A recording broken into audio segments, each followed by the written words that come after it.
yang terhormat, menurut Romi Atmasasmita, pelanggaran HAM berat adalah tindakan yang bersifat sistematis dan luas. Kedua kata tersebut merupakan kata kunci yang bersifat melekat dan mutlak dan harus ada pada setiap tindakan pelanggaran HAM berat, khusus kaitannya dengan kejahatan terhadap kemanusiaan. Pengadilan hak asasi manusia adalah pengadilan khusus yang ditujukan untuk mengadili terhadap pelanggaran HAM berat, sehingga dalam kasus tersebut unsur sistematis dan luas merupakan faktor penting dan signifikan yang membedakan antara pelanggaran HAM berat dengan tindak pidana biasa. Sebagai tindak pidana khusus, maka mekanisme penyelesaiannya harus melalui mekanisme pengadilan yang khusus pula. Dalam hal ini melalui pengadilan hak asasi manusia. Dewan Juri yang terhormat, tak sedikit pelanggaran-pelanggaran HAM berat, khususnya yang masih terjadi pada rezim Orde Baru, belum dilakukan penyelesaian secara tuntas. Hal ini menjadi sebuah ironi karena pelanggaran HAM berat merupakan pelanggaran kemanusiaan yang luar biasa atau noxious crime. Pelanggaran HAM berat yang idealnya harus diadili di pengadilan HAM, pada praktiknya justru banyak yang diadili di pengadilan militer. Inilah yang menimbulkan minimnya transparansi dan akuntabilitas. Karena seperti yang kita ketahui bahwa penyelesaian menggunakan mekanisme peradilan militer cenderung tertutup dan tidak menyesuaikan dengan kepentingan korban. Penyelesaian yang tak kunjung optimal telah menyebabkan adanya hak-hak korban pelanggaran HAM berat yang tidak terpenuhi dan pelaku tindak pidana tidak mendapatkan hukuman sebagaimana mestinya. Oleh karena itu, pelanggaran HAM berat seharusnya diadili melalui mekanisme pengadilan HAM sebagai pengadilan khusus untuk mengadili tindak pidana tersebut, bukan melalui mekanisme pengadilan militer. Dewan Juri yang terhormat, sejatinya kewenangan pengadilan HAM dalam menyelesaikan kasus pelanggaran HAM berat telah dinyatakan secara tegas dalam ketentuan pasal 65 ayat 2 Undang-Undang Nomor 34 Tahun 2004 tentang Tentara Nasional Indonesia yang menyatakan bahwa prajurit tunduk kepada kekuasaan peradilan militer dalam hal pelanggaran hukum pidana militer dan tunduk pada kekuasaan peradilan umum dalam hal pelanggaran hukum pidana umum yang diatur dengan undang-undang. Dalam hal ini, yang diutamakan dalam menilai jurisdiksi pengadilan dalam mengadili tindak pidana adalah objek pelanggarannya, bukan subjek tindak pidananya. Kewenangan pengadilan HAM dalam menangani kasus pelanggaran HAM berat ditegaskan pula secara eksplisit dalam pasal 49 Undang-Undang Nomor 26 Tahun 2000 yang menyatakan bahwa kewenangan pengadilan militer yang dimaksud dalam pasal 74 dan pasal 123 Undang-Undang Pengadilan Militer dinyatakan tidak berlaku dalam pemeriksaan pelanggaran hak asasi manusia yang berat menurut undang-undang ini, sehingga anggota militer yang melakukan pelanggaran HAM berat harus diadili melalui mekanisme pengadilan HAM. Dewan Juri yang terhormat, mekanisme penyelesaian pelanggaran HAM berat terhadap anggota militer dalam pengadilan HAM akan memastikan terwujudnya keadilan substantif.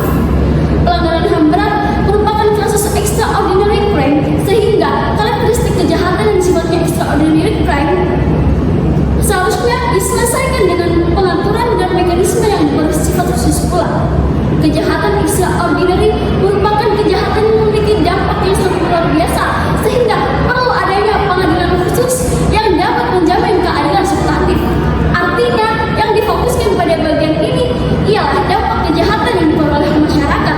Dengan demikian, adanya keadilan substantif yang didasari pada sudut pandang teori keadilan progresif oleh Sucipto Raharjo bahwa hukum sejatinya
Profesor Bagirmanan menyatakan, menyamakan yang berbeda adalah bentuk ketidakadilan.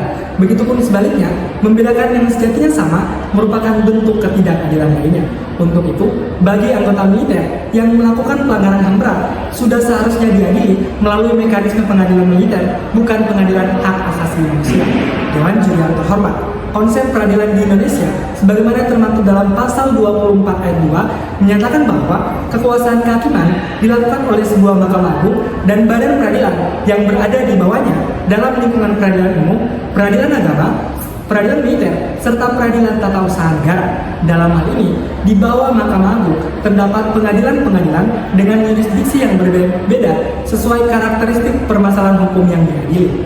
Pun dalam setiap pengadilan berlandaskan pada mekanisme beracara yang berbeda-beda pula. Salah satu lingkup peradilan tersebut adalah pengadilan militer sebagai pelaksana kekuasaan kehakiman di lingkungan angkatan bersenjata untuk menegakkan hukum dan keadilan dengan memperhatikan kepentingan penyelenggaraan pertahanan dan keamanan negara.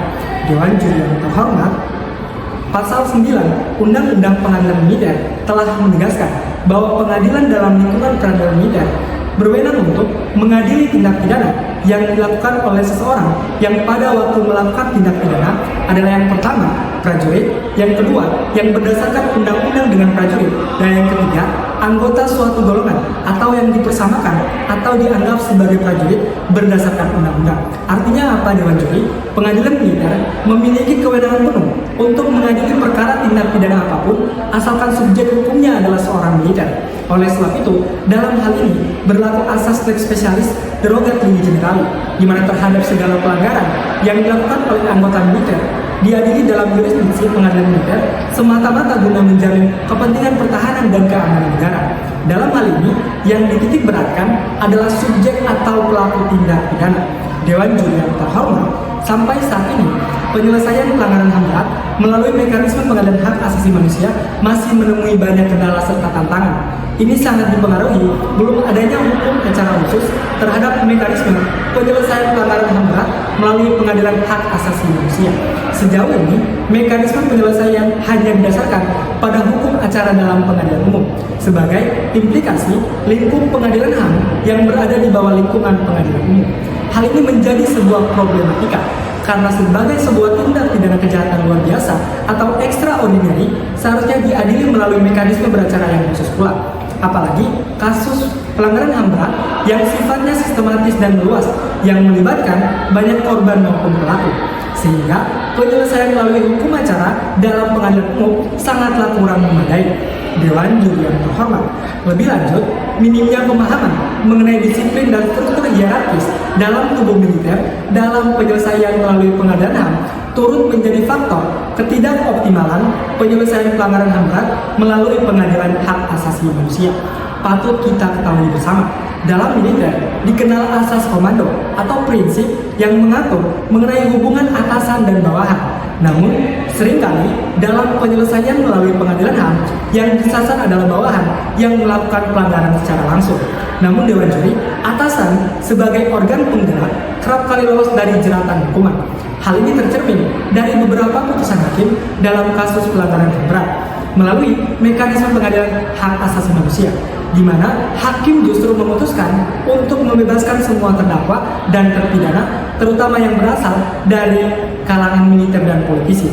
Hal ini terlihat dalam kasus Timur Timur dan Tanjung Priok, sehingga penyelesaian pelanggaran HAM berat melalui mekanisme pengadilan militer adalah mekanisme yang paling solutif dalam mengadili pelanggaran HAM berat yang dilakukan oleh anggota militer, di mana hakim-hakim yang mengadili adalah orang yang paham bagaimana struktur, disiplin, hierarki, dan budaya militer yang setiapnya terbangun dalam militer itu sendiri. Untuk itu, saya menegaskan berada pada standing posisi kontra dalam musik kali ini. Sekian, terima kasih. Dewan Juri yang terhormat, anggota militer yang melakukan pelanggaran HAM berat harus diadili melalui mekanisme pengadilan HAM, bukan pengadilan militer. Adalah mosi yang diperdebatkan oleh kedua rekan saya sejak awal. Yang menjadi ruang lingkup perdebatannya adalah keadilan berdasarkan apa yang harus didahulukan. Apakah didasarkan pada objek pelanggarannya atau pada subjek pelanggarnya?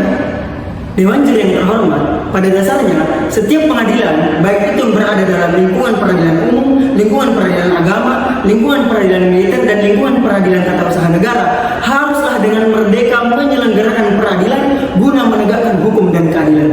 Sehingga setiap kasus yang ditangani kemudian diputuskan berada dalam kondisi yang betul-betul adil. Dewan Juri yang terhormat, pembicara pro berpandangan bahwa dengan banyaknya kasus pelanggaran HAM berat yang dilakukan oleh anggota militer dan belum terselesaikan hingga hari ini, sebab pada tataran praktik pelanggaran HAM berat yang dilakukan oleh anggota militer justru diadili di lingkungan peradilan militer.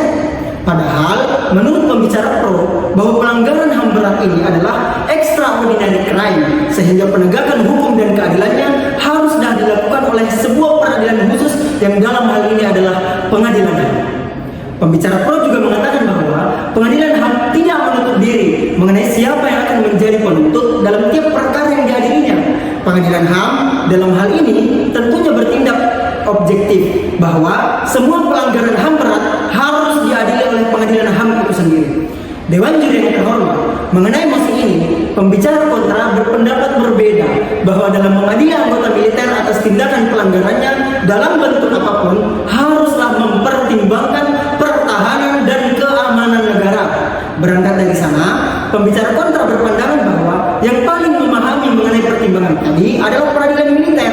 Hal itu tentunya didasari atas pemahaman bahwa setiap perorangan yang baik prajurit maupun yang dipersamakan dengannya apabila melakukan tindakan pelanggaran, maka lingkungan pengadilannya adalah peradilan militer itu sendiri. Kesimpulan dari pembicara pro adalah pelanggaran HAM berat haruslah diadili oleh pengadilan HAM didasarkan pada objek pelanggarannya. Sedangkan pembicara kontra menganggap bahwa anggota militer yang melakukan tindakan pelanggaran haruslah diadili oleh peradilan militer dengan berdasar pada subjek pelakunya. Dewan Juri yang terhormat, maka dari sudut pandang pembicara pro maupun pembicara kontra, kita bisa menarik kesimpulan bahwa keadilan adalah hal yang mutlak untuk ditegakkan di setiap lingkungan peradilan yang ada dengan mempertimbangkan keadilan yang didasarkan pada apa dan keadilan seperti apa yang ingin dicapai. Fiat justisia rot caelum, hendaklah keadilan ditegakkan walaupun langit akan runtuh. Sekian, terima kasih.